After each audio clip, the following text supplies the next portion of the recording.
Thank you, thank you. Thank you very much and welcome to Cats and Dogs here on Press TV with me, Lembit Opik, where we begin by taking a look at a great big airbag that's been terrorizing the Yanks.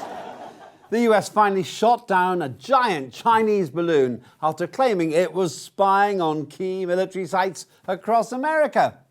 But here's the mystery. It took them days to shoot it down. The combined might of the US military couldn't do what any kid at a birthday party can do. Pop a balloon that's been made in China. Now, rumour has it there's a simple explanation. The Yanks ran out of bullets because they sent all of them to Ukraine to fight the Russians. Why else let a gigantic object you claim is spying on you hover over your head for days? If my neighbour sent a balloon over my garden to take secret photographs of, say, my greenhouse installation, I'd shoot that blighter down faster than you can say Battle of Britain. But not the American military, oh no. They didn't hit that massive, slow-moving target for ages. That's why in any big hall in the USA, you'll always see loads of Chinese-made party balloons floating about under the ceiling. Now, sleepy Joe Biden did get out of bed to thank the aviators. That's his word, by the way, aviators. They successfully took it down. And I want to compliment our aviators who did it. End of quote.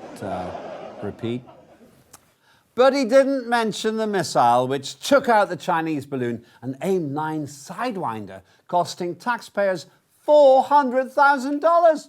So all Beijing really needs to do is launch millions of balloons next Chinese New Year when the wind's blowing towards America and the US will spend so much money shooting them all down, it'll go bankrupt. Incidentally, China denies it was spying in the first place, claiming it was a weather balloon that got blown astray and that it's all an American smear campaign. And thus, the balloon saga has set off a diplomatic crisis, with US Secretary of State Antony Blinken immediately calling off his trip to China.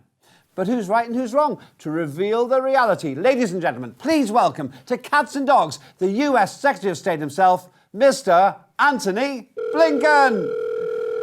Mr. Blinken, how did you know the balloon was even Chinese? Oh, come on. Because it was over American territory. Well, how does that prove it's Chinese? Because everything over, under, and in America is made in China. Oh, right, okay. Why did you finally decide to shoot it down after days of delay? It was first spotted over Montana, where we have a number of nuclear missile sites. That was okay. Cool, even. I mean, we're pretty proud of those bad boy nukes out there. But out of the blue, the balloon shifted direction towards Ukraine, so we shot it down. I don't understand your logic. We shoot at anything that flies towards Ukraine. It's the precautionary principle. The precautionary principle? Yeah, whatever that means. I never got that myself. Oh, and plus, we've given Zelensky an extra $1 billion to defense against Chinese balloons. And what did Zelensky say? He said what he always says. Which was? That it wasn't enough money, and he blamed Putin. Mr. Blinken, thank you very much. Has the entire balloon story been, how shall I put it, overinflated? What does the public think?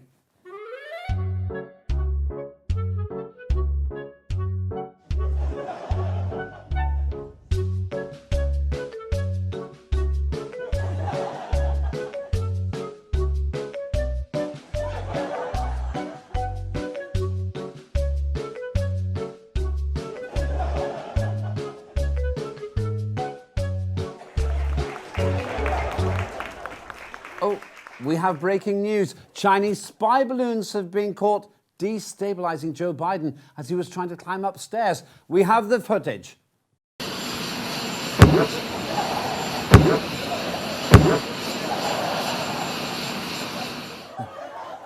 While the Democrats were busy downing the Chinese balloon, the Republicans gave it their best shot to down Ilhan Omar from the House Foreign Affairs Committee, accusing her of, you guessed it, anti-Semitism. Hear the rage from this lady. Is anyone surprised that I am being targeted? Is anyone surprised that I am somehow deemed unworthy to speak about American foreign policy? Or that they see me as a powerful voice that needs to be silenced? Frankly, it is expected. because when you push power, power pushes back. Representation matters. Continuing to expand our ideas of who is American and who can partake in the American experiment is a good thing. I am an American who was sent here,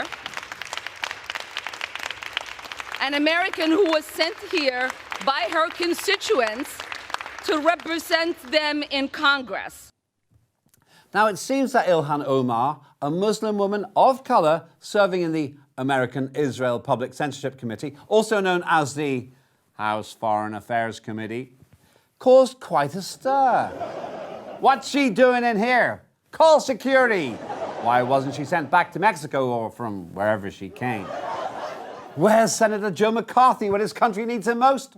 If you're young, by the way, look up McCarthy. He started a trend known as a witch hunt. Now, across the pond, Britain is having its own witch hunt. British Parliament is investigating former Labour MP Chris Williamson for hosting a show called Palestine Declassified, which is broadcast right here on Press TV. I'm going to help that investigation a bit. There's a clue in the name of the show. It's about Palestine and it's declassified. Simple. As Parliament fixates over Williamson Gate, nearly 500,000 people took to the streets over the escalating cost of living crisis. Facing spiralling costs, strikers want more pay, while, and I'm paraphrasing here, the government wants them to shut up and go home. But how can the Prime Minister really convince people there's no need for big salary increases? Our Cats and Dogs team offer Mr. Sunak these winning lines. Good things come to those who wait in line at the food bank. The less you earn, the less tax you'll pay. Money can't buy happiness. Look at me. I'm rich and I'm not happy. Don't get wealthy. It just encourages migrants to move here. Money is power. Oh, actually, no, not that one. Just next one, please. Money is the root of all evil, unless, of course, you're donating to the Conservatives, in which case you're saved, and thanks very much. But broke Britain is giving Ukraine lots of artillery, apparently all on humanitarian grounds. But what is humanitarian artillery? Bombs made of wool so that you can wear them? Edible chocolate bullets you can eat? Now, the British Army's artillery corps has been in pretty bad shape recently. It was short of guns and launchers and begging to get modernised. So maybe they thought, let's give all our junk to Ukraine because that forces Downing Street to finally give the British Army new stuff. That's what kids do. Junk their old toys so their parents have to buy them new ones. Nice work. Get Parliament to splash out on new guns and launchers because the generals just sent all their chocolate-flavoured bullets to Ukraine. Next up, the Canadian province of beautiful British Columbia has started a 3-year pilot program to decriminalise drugs, including heroin, meth, ecstasy and crack cocaine, in an effort to fight a drug overdose crisis. Since 2016, British Columbia accounts for 1/3 of Canada's 32,000 deaths from overdoses and trafficking. Cats and Dogs has asked British Columbians about the program.